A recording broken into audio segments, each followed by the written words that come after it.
Hello friends, welcome on my channel study classes. आप सभी का मेरे चैनल पर स्वागत है। तो फ्रेंड्स, आज हम लोग सीडीपी के कुछ इंपॉर्टेंट क्वेश्चन की प्रैक्टिस करेंगे जो स्पेशली फॉर आपके सीटेट एग्ज़ाम या आप किसी भी टीचिंग एग्ज़ाम की तैयारी कर रहे हैं, तो उसके लिए ये वीडियो काफ़ी हेल्पफुल है। आइए अब हम क्लास को स्टार्ट करते हैं। क्वेश्चन नंबर 1, जीव सांख्यिकी सिद्धांत का प्रतिपादन किस मनोवैज्ञानिक ने किया है? आइए अब इनके ऑप्शन को देखते हैं।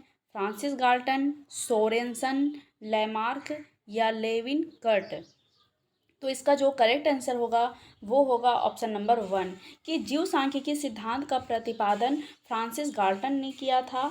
और इनका कहना था कि संतान जो होती है वो माता पिता से ही सभी गुणों को प्राप्त नहीं करती है, बल्कि कई पीढ़ी यानी कि माता पिता के दादा दादी, फिर उनके दादा दादी, उनके इस तरह से पीढ़ी दर पीढ़ी जो होता है उनके गुण भी जो होते हैं वो बच्चों को प्राप्त होते हैं।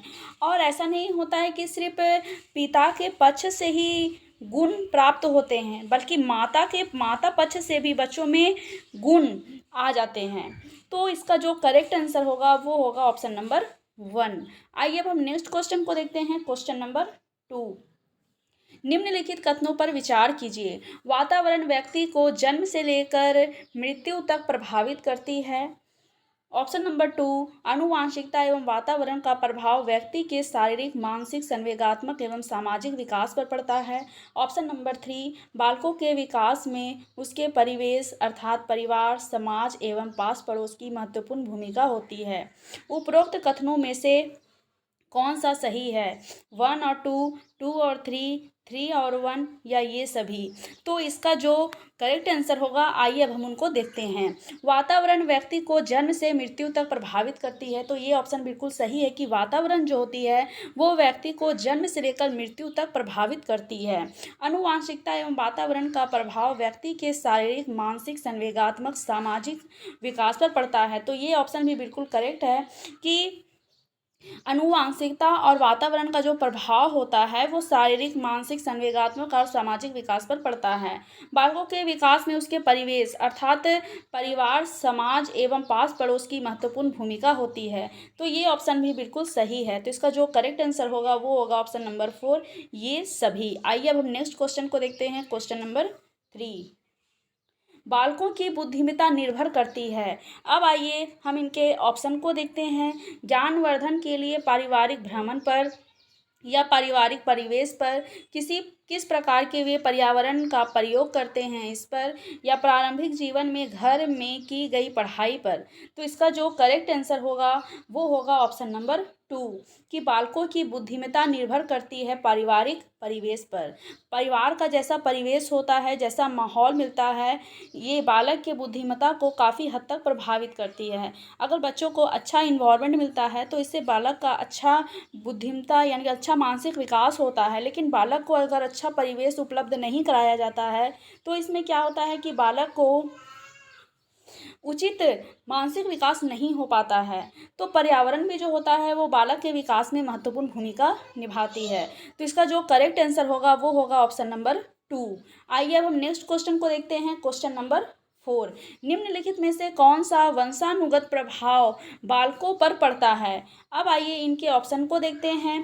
शारीरिक लक्षणों का प्रभाव, चरित्र पर प्रभाव, बुद्धि पर प्रभाव या ये सभी? इसका जो करेक्ट आंसर होगा वो होगा ऑप्शन नंबर 4 कि उपरोक्त सभी। यानी कि वंशानुगत यानी कि हेरिडिटी जो होती है, हेरिडिटी का प्रभाव हमारे शारीरिक लक्षण पर पड़ता है।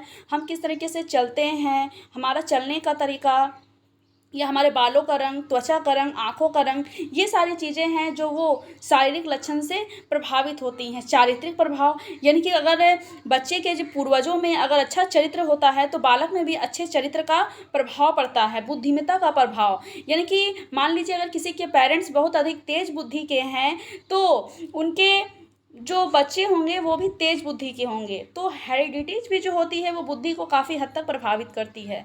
तो इसका जो करेक्ट आंसर होगा वो होगा ऑप्शन नंबर 4। आइए अब हम नेक्स्ट क्वेश्चन को देखते हैं। क्वेश्चन नंबर ये है क्वेश्चन नंबर 5, निम्नलिखित कथनों पर विचार कीजिए। बालकों के आनुवंशिक गुण उनकी वृद्धि एवं विकास दोनों को प्रभावित करती हैं। तो ये ऑप्शन बिल्कुल सही है कि बालक का जो आनुवंशिक गुण यानी कि उनकी जो हेरिडिटी होती है वो वृद्धि यानी कि ग्रोथ और डेवलपमेंट ये दोनों को काफ़ी हद तक प्रभावित करती है। तो ऑप्शन नंबर 1 जो है वो बिल्कुल करेक्ट है। ऑप्शन नंबर 2 है कि आनुवंशिक गुणों के निर्धारण में गुणसूत्र की महत्वपूर्ण भूमिका होती है, क्योंकि गुणसूत्र ही होते हैं जिसके आधार पर ये निर्धारित होता है कि पूर्ण लड़का का जन्म होगा या लड़की का जन्म होगा। अगर XX गुणसूत्र आते हैं तो लड़की का जन्म होता है, लेकिन अगर XY गुणसूत्र अगर आते हैं तो लड़के का जन्म होता है। और वैसे भी महिलाओं में XX गुणसूत्र पाया जाता है और पुरुषों में XY गुणसूत्र पाया जाता है। महिला का जब X गुणसूत्र और फिर मान लीजिए पुरुषों का अगर Y गुणसूत्र दोनों का अगर इस तरीके से निषेचन होता है तो एक लड़का का जन्म होता है, यानी कि एक लड़के के जन्म होने पर ये जो निर्धारण होता है वो एक पुरुष के द्वारा ही होता है कि लड़का का जन्म होगा या लड़की का जन्म होगा। तो इसका जो करेक्ट आंसर होगा वो होगा ऑप्शन नंबर 3 कि दोनों आंसर जो हैं वो बिल्कुल सही हैं। आइए अब हम नेक्स्ट क्वेश्चन को देखते हैं, क्वेश्चन नंबर 6। मानव व्यक्तित्व परिणाम है। आइए अब हम इनके ऑप्शन को देखते हैं।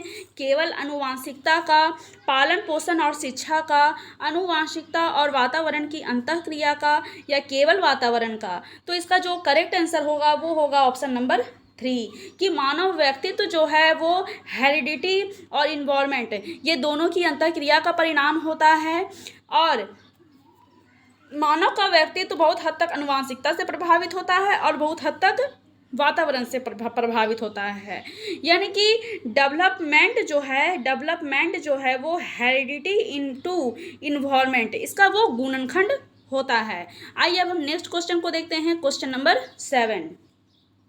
आनुवंशिकता को डैश सामाजिक संरचना माना जाता है। आइए अब हम इनके ऑप्शन को देखते हैं। गौण, गत्यात्मक, स्थिर या प्राथमिक। तो इसका जो करेक्ट आंसर होगा वो होगा स्थिर, कि आनुवंशिकता है जो है वो स्थिर होती है। ऐसा नहीं है कि अभी हमारे अंदर जो जीन है या हमारे अंदर जो पूर्वजों के द्वारा जो जीन हमें प्राप्त होता है उसे हम बदल देंगे, हम कहेंगे नहीं हमारा जीन को चेंज कर दो, ऐसा हमें नहीं चाहिए, हमें दूसरा चाहिए।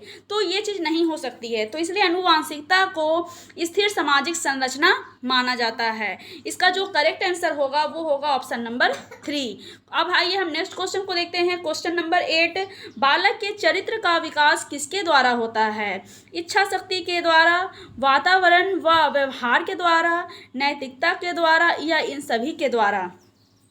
तो इसका जो करेक्ट आंसर होगा वो होगा ऑप्शन नंबर 4 कि बालक के चरित्र का जो विकास होता है वो इच्छा शक्ति के द्वारा, बर्ताव और व्यवहार के द्वारा और नैतिकता के द्वारा, इन सभी के द्वारा बालक के चरित्र का विकास होता है। तो इसका जो करेक्ट आंसर होगा वो होगा ऑप्शन नंबर 4। आइए अब हम नेक्स्ट क्वेश्चन को देखते हैं, क्वेश्चन नंबर 9। मानव व्यक्तित्व परिणाम है। ये क्वेश्चन रिपीट हो गई है। इसका जो करेक्ट आंसर होगा वो होगा ऑप्शन नंबर 3 आनुवंशिकता और वातावरण की अंतःक्रिया का। आइए अब हम नेक्स्ट क्वेश्चन देखते हैं, क्वेश्चन नंबर 10। निम्नलिखित में से कौन सा मुख्य रूप से आनुवंशिकता संबंधी कारक है? अब आइए इनके ऑप्शन को देखते हैं। आंखों का रंग, सामाजिक गतिविधियों में भागीदारिता, समकक्ष व्यक्तियों के समूह के प्रति अभिभूति, या चिंतन पैटर्न। तो इसका जो करेक्ट आंसर होगा वो होगा ऑप्शन नंबर 1 कि आनुवंशिकता से जो संबंधित है वो होता है आंखों का रंग। आंखों का रंग, त्वचा का रंग, हमारे चलने का तरीका, हमारे बाल का रंग, बहुत हद तक ये जो है वो हेरिडिटी से प्रभावित होती है। तो इसका जो करेक्ट आंसर होगा वो होगा ऑप्शन नंबर 1। आइए अब हम नेक्स्ट क्वेश्चन को देखते हैं, क्वेश्चन नंबर 11। मनुष्य की बुद्धि आगे की पीढ़ियों से संक्रमित होती है। डैश का कार्य इस जन्मजात योग्यता के विकास के लिए उपयुक्त परिस्थितियों का निर्माण करती है। आइए अब हम इनके ऑप्शन को देखते हैं। क्षेत्र, मौसम, जलवायु, वातावरण या जलवायु। तो इसका जो करेक्ट आंसर होगा वो होगा ऑप्शन नंबर 3 कि मनुष्य की बुद्धि आगे की पीढ़ियों से संक्रमित होती है। वातावरण का कार्य इस जन्मजात योग्यता के विकास के लिए उपयुक्त परिस्थिति का निर्माण करता है। तो इसका जो करेक्ट आंसर होगा वो होगा ऑप्शन नंबर 3। आइए अब हम नेक्स्ट क्वेश्चन को देखते हैं, क्वेश्चन नंबर 12।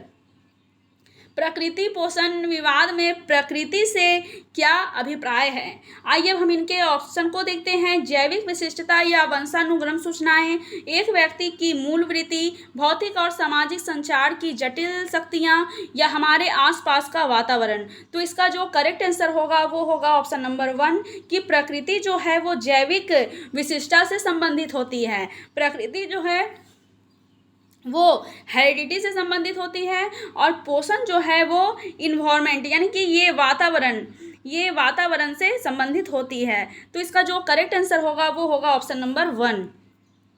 आइए अब हम नेक्स्ट क्वेश्चन को देखते हैं। क्वेश्चन नंबर 13, वातावरण वह बाहरी शक्ति है जो हमें प्रभावित करती है, किसने कहा है? अब आइए इनके ऑप्शन को देखते हैं। वुडवर्थ ने कहा है, रॉस ने कहा है, एनास्टेसिक ने कहा है, या इनमें से कोई नहीं। तो इसका जो करेक्ट आंसर होगा वो होगा ऑप्शन नंबर 2 कि वातावरण वह बाहरी शक्ति है जो हमें प्रभावित करती है, यह रॉस ने कहा है। इसका जो करेक्ट आंसर होगा वो होगा ऑप्शन नंबर 2।